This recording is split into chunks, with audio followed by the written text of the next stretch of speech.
So most AI programs are failing because they're being run as technology programs.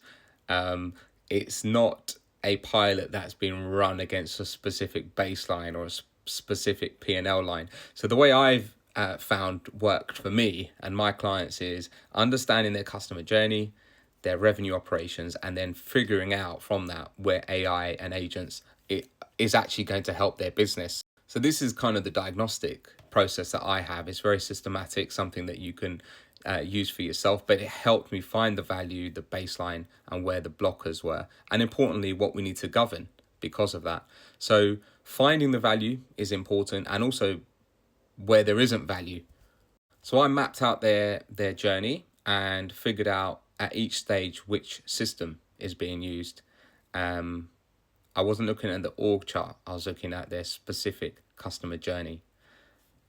And what we found was the value was where the handoff was occurring between systems. Every time work was being moved across systems, it stalled, it stopped, and that was costing them a lot of money. So what we use AI here for is obviously the messy input, the structuring of unstructured data, but anything that you cannot defend in court, do not give to the AI. That's kind of my golden rule on this one. You can score every step out of these three things: volume, judgment, and measurability. I was scoring these against 5 on the axis, and that helped me create this grid. So we have in the top left, if it's high volume, low judgment, you give it to the agents. And then the bottom right, if it's low volume, high judgment, you leave it alone. This is the human in the loop element. And the key thing to take away from that is never automate a decision that you're not going to be able to measure. Because how are you going to prove what you're doing is actually working? So you set a baseline. And you can have 4 numbers per stage. So your time in stage, cost to serve, stage conversion, and what never moves. If you don't know where to get these numbers from, it should already exist within your CRM systems, in your job management systems, in your finance documents, in your comms logs, etc. You can find these numbers, and you just need the baseline number to help you with this. And this is the kind of 6 numbers that are very in demand from my experience: the response time, stage conversion, cost per outcome, escalation rate, rework, and retention and recovery. And obviously this is specific to a HVAC firm in this instance. And this is why you instrument before you automate. You don't bring in the agents before you can measure. You don't choose a platform as stage 1. You don't report the activity if you don't know the cause of that.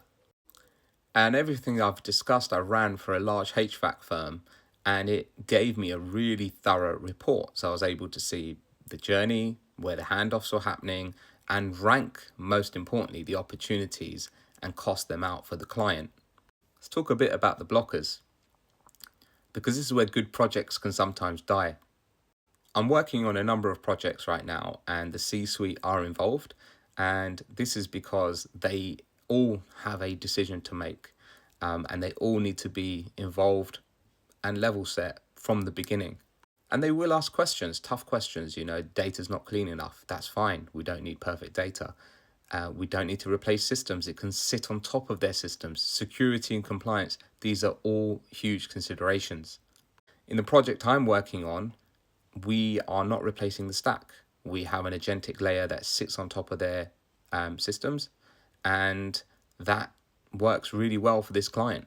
So when you make that internal case, keep it simple, like this one pager, where the leaks are, what the baseline is, what the first pilot will be, what's the cost and payback window, and who are the decision makers. That's how you kind of get the first pilot off the ground. And that's how you remove the pilot purgatory, right? This is how you avoid it, because if you have one specific pilot, one capability, one owner, one number, one path to production, it's much easier to, 1, get sign off, 2, to measure it. Now, when you've actually integrated the pilot, you've diagnosed, implemented, and embedded, only expand where you see the specific numbers moving. And that's where you put all of your energy and add in more resource and capabilities. So if you're working with someone, maybe you want to work with me, make sure you ask for these things: the journey map, the opportunities ranked with rationale, a real costed case against a baseline, and what are the first pilots that we want to run. Guardrails need to be part of the whole design. If this is not committed, then obviously they will not honor the pilot. So you need to scope in all the permissions and where human in the loop is most important. And then feedback monthly against the baseline so that it's clear what's moving, what needs to escalate. Has the AI agents been working, or do they need fixing? Governance is, of course, by design in an age of AI. And these are the 6 questions, you can screenshot them, that I should be asked if I was involved in a project.